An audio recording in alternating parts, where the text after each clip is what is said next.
When NVIDIA announced the RTX 3000 series a few weeks back, I was super excited to see the increased performance numbers over the 20 series cards. And I was one of those gamers with my head up in the clouds thinking maybe NVIDIA will let us get our hands on one of these cards at launch. And of course, with all the news that's happened over the last couple of weeks with both the 3080 and the 3090, we've seen stock be at a minimal level, with orders going from completely notify me or coming soon to out of stock within seconds at pretty much all retailer sites. So yeah, I didn't get my hands on a 3080, and I had a 2070 Super in the rig behind me. If you've seen the channel before, we've had the 2070 Super for quite a bit. But with the announcement of the RTX 3070 and 3080, I thought I was going to be able to get my hands on a card. I don't know, maybe stupid of me. But I had listed the RTX 2070 Super on eBay. I had almost gotten what I had paid for it back. So, I mean, originally MSRP for that card's $499. I sold it for $435 on eBay. So pretty happy with my recoupment there. But then I was stuck without a graphics card in my main gaming system. So I had a 1660 Super in another build that I had done on the channel, and I will put that in the description below. But that was, taking a small form factor HP Pavilion and throwing a 1660 Super into that build. Super cool, super compact. Take a pre-built to a gaming PC for like $300 to $400.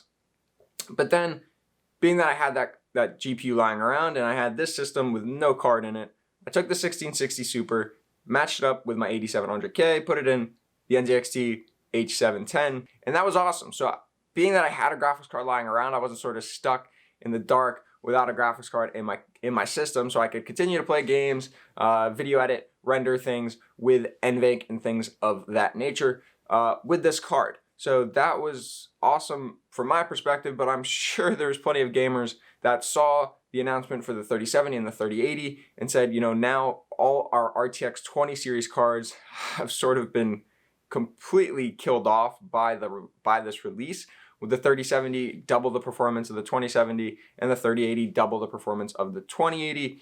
Since the release of these cards, and we've seen some numbers, it's not as extreme as that, maybe like 50 to 90%, but still crazy improvements. And I'm sure a lot of you, like me, sold off your 20 series cards expecting to get a 30 series when it launched, and being sorely disappointed when we couldn't get our hands on one of those cards.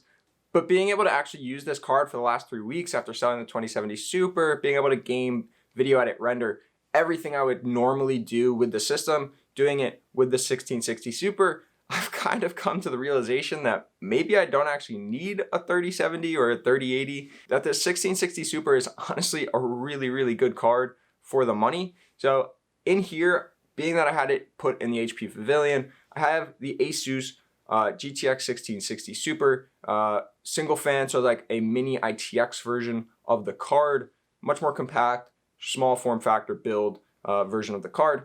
So not the best performing 1660 Super by far, but still plenty of performance out of this thing. We'll definitely get into the game performance, but talking through it a little bit more, I mean, the 1660 Super is sort of like the middle ground of the budget area for NVIDIA. Above the 1650 and the 1650 Super, above the 1660, but still below the 2060 and the 1660 Ti. So it's like a really, really nice middle ground in terms of price to performance. You're not, of course, getting the features that RTX provides you, but you're still getting an awesome, awesome gaming experience with this card. So, I mean, looking into the future, I'm still probably going to look at getting an RTX 3070 or a 3080. Looking back, probably should have held on to the 2070 Super, but I wanted to give you guys a bit of an inside look at the 3080. Of course, other channels are already doing this, but I wanted to sort of give you the average gamer, average consumer perspective of the 3080 or the 3070, whichever one honestly has availability, either the 3070 at launch or once we get some more cards in of the 3080. I'm still going to do that. One, the RTX features that comes with any of these RTX 3000 series cards, you get NVIDIA Broadcast, RTX On inside of games. All those features, of course, we don't get with the 1660 Super. Plus just the overall increased performance in video editing, rendering, everything that I'm going to do on this card. It's just going to save me time, save me effort. Not really too big on the increased gaming performance. this is honestly plenty for me, gaming at 1440p and 144 FPS. But we'll see in the gaming benchmarks that in some of the more demanding titles, maybe like a Call of Duty Warzone, or once like Cyberpunk 2077 comes out, some of those AAA games, this card isn't going to perform nearly as well as one of these RTX cards. But for one of those games, you don't really need that increased FPS. You just sort of want the high resolution, high fidelity of the game, which this card will definitely provide you at 1440p. You're just not going to hit that 144 or 120 FPS number, probably closer to like 60 to 100 FPS in some of those titles. So for the game benchmarks, we went with Fortnite, Valorant, and Call of Duty Warzone, sort of the typical games that we've done on this channel. For Call of Duty, I will say the overlay from Rivet Tuner and MSI Afterburner, for whatever reason, the connection with OBS just doesn't really work out with Call of Duty. It just flashes in and out periodically. We got the numbers inside of MSI Afterburner, so I'll definitely share those with you. But from a Fortnite and Valorant perspective, you'll see all of the stats in the overlay. So let's get into the game benchmarks so you guys can see for yourself. So looking at Valorant, pretty much all high settings, and we're looking at average FPS around 255 to 260 FPS, maxing out over 300 with lows above our 144 FPS limit. So like our monitored maxing out at 144, as long as you don't drop below that, we should have an awesome experience, which we are definitely getting inside of Valorant, as you can tell. GPU utilization around 60%, temps under 60 degrees, so that is beautiful.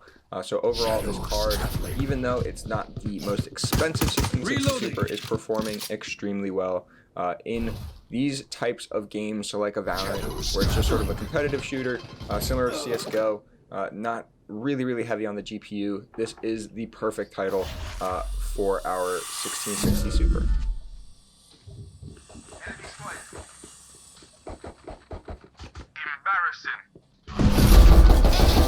You were a mistake. Bye. Light planted. Got him. Cover going out. Enemy spotted.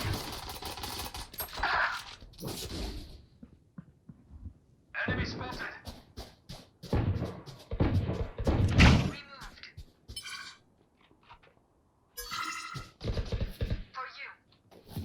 Going up.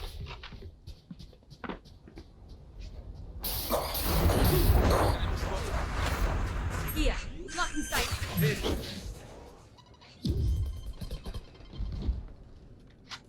Blind enemy spotted. Here. Silence. Removed. Enemy spotted. Enemy spotted. Watch them run.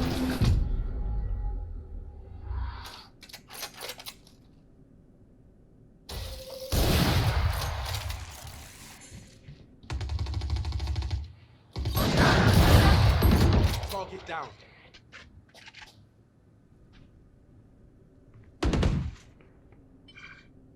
I got the spike. Enemy spotted. Fire in the hole! Spike planted. Enemy spotted.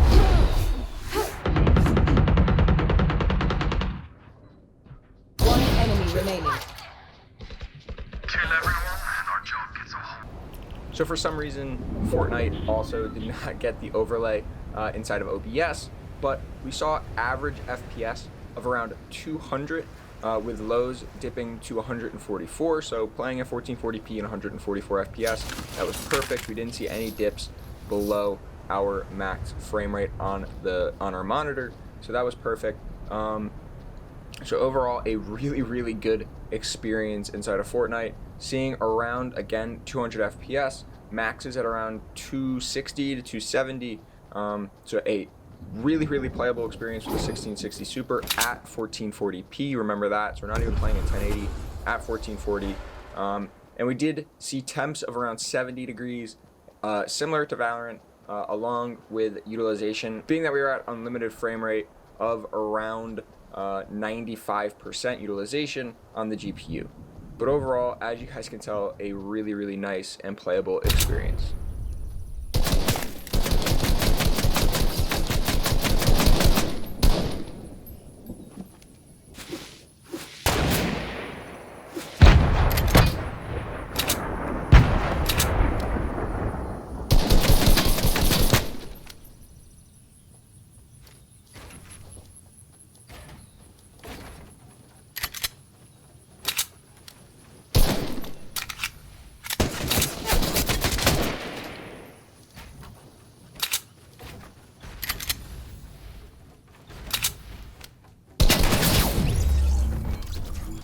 So now that we're in Call of Duty, as you can tell, you're seeing that overlay hop in and out. Sorry if that is distracting, but you're getting around 80 FPS average, maxing out at around 115 with lows of around 55 to 60 FPS.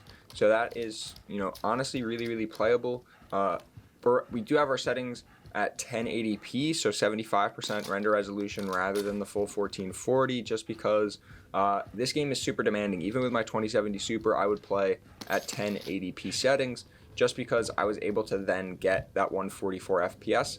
So if we're averaging around 80 to 90 FPS with the 1660 Super for $225 for the card, honestly, really good performance in a game like Call of Duty, which is more demanding on the graphics card. But as you can see, temps are around 65 degrees, and we are maxed out in utilization, 98 to 99%. If you want that higher FPS experience in the Call of Duty, you're gonna have to upgrade to something above the 1660 Super, so maybe a 3070 will do just fine. So double the price, but you're probably going to see double the performance, probably like 160 to 170 FPS in this game with a 3070.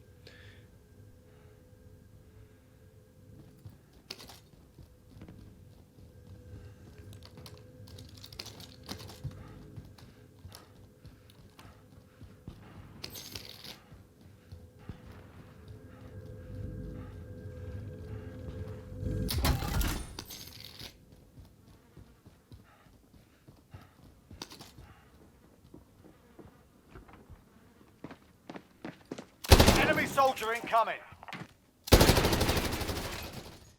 So there we have the game benchmarks. Really awesome performance out of Valorant and Fortnite. Still a little bit underwhelming in a game like Call of Duty, and eventually a game like maybe Cyberpunk 2077 or like a game like Tomb Raider. Those games are going to be more demanding on the graphics card, as you saw 99% utilization on the GPU. So we're not going to be able to hit those high frame rates in titles like that. But if you're not playing those titles, if you don't really care that much about hitting that 144 FPS target in all games, if you're okay with 90 FPS, which I'm sure most of you are, then this card is still an awesome deal at $225. You're not spending double that or almost triple that for the RTX 3080. So yeah, if you're looking to game at a budget but still be able to game at a high resolution like 1440p and a high refresh rate, this card is still a great option. I'm still probably, like I said, going to go for a 3070 or a 3080 once there's availability. Like I said, for the other tasks, video editing, rendering, it's definitely going to quicken those tasks up. Plus the other RTX features like NVIDIA Broadcast and RTX On in certain games. But until that point, I'll be rocking the 1660 Super. So I hope you guys enjoyed the video. If you have any questions, any comments, be sure to leave those below. And if you haven't already, subscribe to the channel and turn on post notifications. That way you guys will know when I actually get my hands on a 3070 or a 3080. See you guys in the next one.